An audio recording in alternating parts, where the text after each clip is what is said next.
Well, hello and welcome back. Yes, at long last, the studio's been cleaned. You saw that previous video, hopefully. And now it's back to this painting. Bikes racing season is almost over. And so this poor painting that got set aside. So I had two pieces of work that were set aside. Early, I was about to start a stained glass piece, a multi-layer stained glass piece focusing on nature, and I had to have some shoulder surgery, so that one got set aside for the surgery, and I have yet to get back to that piece. But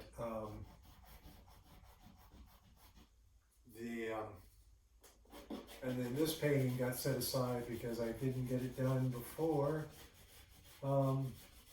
we got into hardcore bike racing season, particularly the Tour. You'll see, if you're new to the channel, a whole bunch of Tour de France watercolor painting posts. I talk about the racing, I talk about watercolor painting, talk about building an interesting painting, talk about all sorts of stuff. That's the thing with shooting these, I rarely know what I'm going to say. I just get into the process and away we go, both. And oftentimes that's the case with my artwork too. I just sort of get into the process and away I go.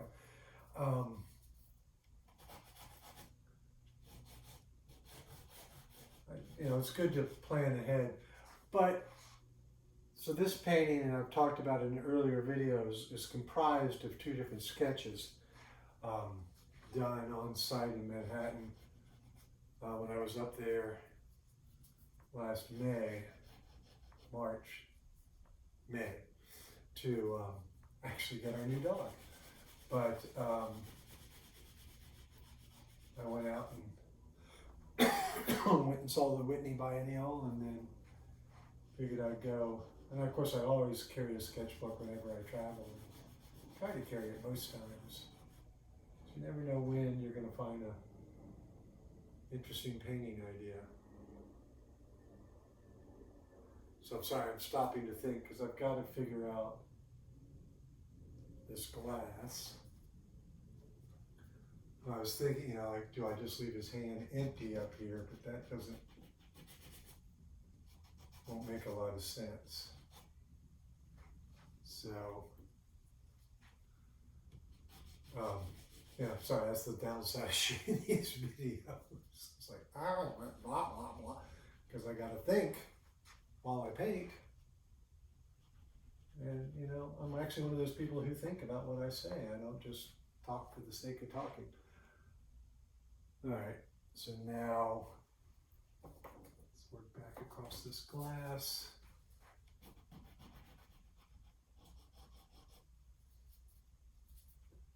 So you may have noticed I just switched my whites because I like to, you're going to get mud if you constantly, if you drag one color through the other.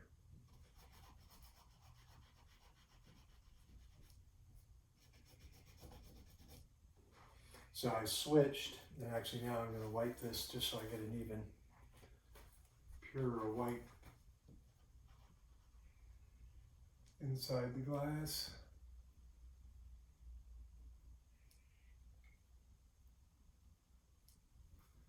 And it's a little interesting to be back in here using the paint sticks in an opaque medium after so many watercolors. It's just such a totally different approach to work.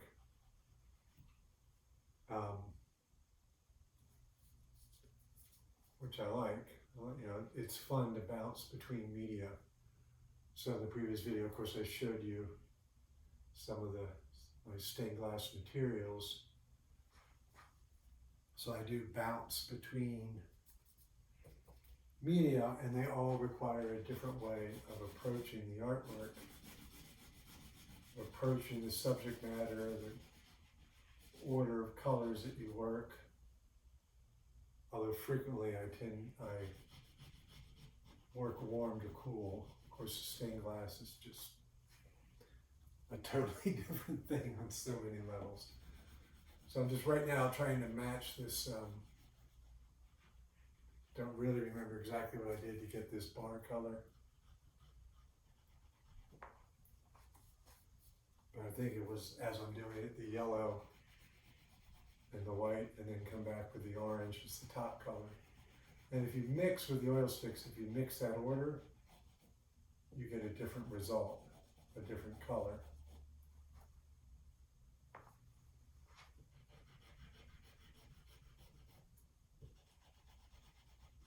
His hand is kind of disappearing in here, which I don't know how I feel about that. So I'll consider that for a minute.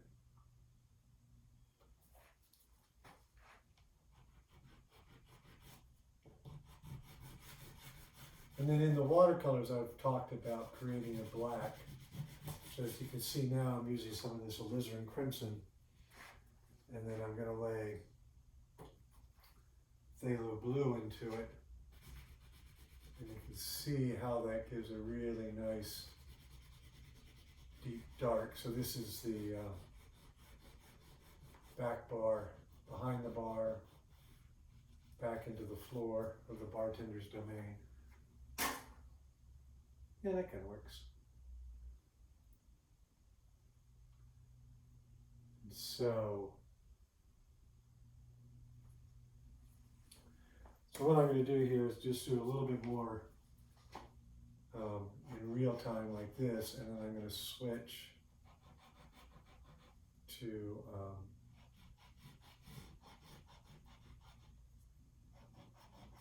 time lapse, so you can see more of this painting coming together.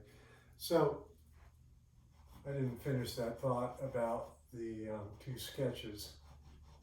So putting these two sketches together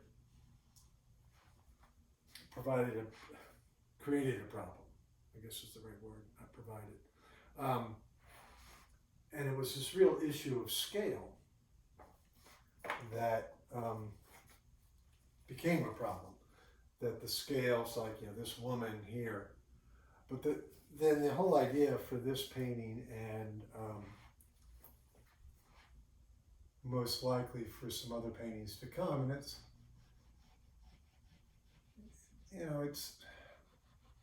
sorry, I'm struggling with the right words. This idea of people who are so locked into their cell phones, so, fear of missing out, the whole just, their whole lives exist on social media, enough so that they, sure you've heard the expression, the FMO, fear of missing out. So like, even while they're out together, they're checking their phones. And of course I work in restaurants, work as a bartender, and I've done paintings based on this. If you go to my website, you can see a painting, What Are the Odds? And it's me taking pictures of people. Like, if they don't photo document their evening, it didn't happen. If they don't share it on social media. Now, I know this is a little ironic because you're looking at this on social media. So, that's a little bit of the pot calling the kettle black. But still, so the scale actually, and that's what I was talking about earlier about really liking this, the painting will almost definitely be called In Their Own Little World. And so the scale kind of reinforces their absorption, isolation from the world around them.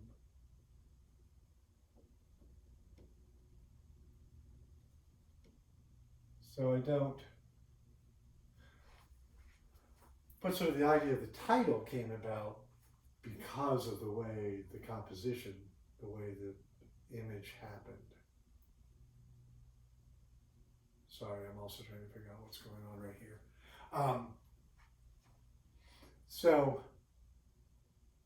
And I'm thinking that it would be interesting to further explore this image. It's, yeah, look, I'm the gray haired. I'm the fuddy-duddy. It's like, the kids these days. But I think it's an important idea to investigate. What is this new world, new to me, about in the phone, in this media, in this non-real world that grew out of Facebook in essence. But there were chats and all that before Facebook.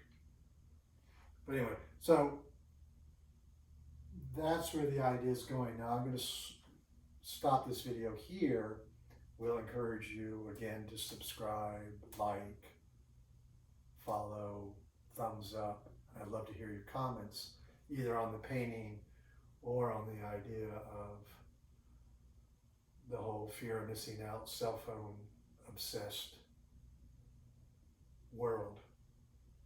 So I'm going to switch now. So thanks so much. I'm going to switch to it, and then I'll come back, depending on where the painting is, with some more ideas.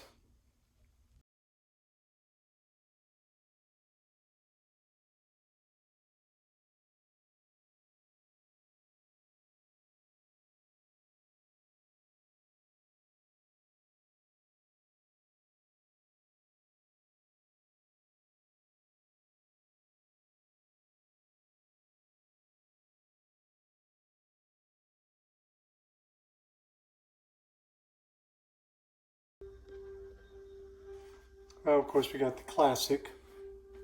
I thought I was shooting time lapse, and I didn't. So you're just going to get a brief time lapse. So you can see I finished in here the hair, the dark areas to sort of pop.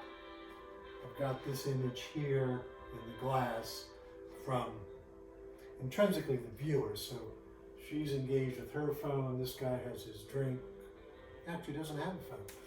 And then this tableau would be, well, it was my drink. I was sitting here at the bar and sketching. So this is that tableau. So it kind of takes you, the viewer, into the piece because you're sitting at the bar as well. And it's you that are looking over and wondering about these two people. So that's where the piece is going. I'm not happy with how this face turned out. I'm going to work back on this once it dries. And so that's one of the things about the oil sticks. As that pigment sets up, you can work back into it.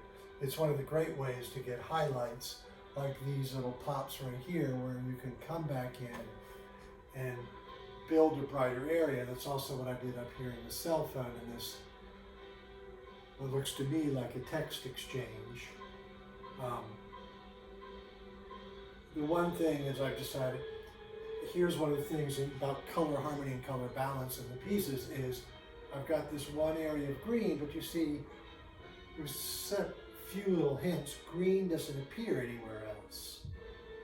And that's leaving this out. Now the green is answered by all of this red, but I'm debating whether I switch the top on this person's whose picture is on the phone to green. I'm gonna have to think about that. And sometimes I'll literally take, put green on a piece of paper and hold it there and look at it to decide. I did just notice something that I kind of like is that this cocktail napkin line continues right into the image, sort of melding reality and cell phone reality, very different reality. So the piece is coming along, needs some alterations, probably get back to it again tomorrow, just looking at my schedule, but as in the video where I have a walk around, pretty soon I'm going to have to shift to framing mode.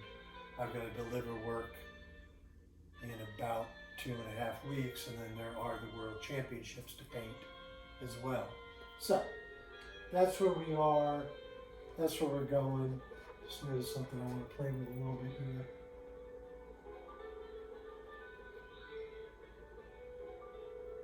There. Doesn't that feel better? Something like that. Don't want to get too much.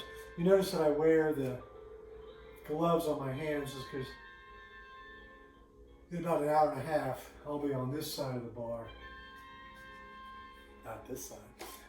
Serving drinks, so I'm going to have clean hands. And while you can get the stuff off, it takes a little effort, and because I've got old cracked hands, it can get pigmented. So the areas of work are this hand, of course the rest of the bar up there, maybe change this color, rework this face, and really figure out exactly how they're holding their phones and engaging with their phones. I do have the original sketch, so I thought the sketchbook was in here, but it's not. So I've got to get that and really look at what I had drawn, and then maybe pay a little more attention to how people hold their phones. So that's where the piece is. Probably another day in the studio and it's going to be done. So I appreciate you taking the time again. Subscribe, like, it drives the algorithm, it helps more people find my work. And, you know, eventually I'll get to the kind of numbers where I can earn a little bit of income, not only with the art, which I do, but with the kindness of your all's viewings and the advertising revenue therein. So thanks so much. Appreciate you all taking the time to watch. And I'll see you tomorrow-ish. We'll see. All right. Thank you all.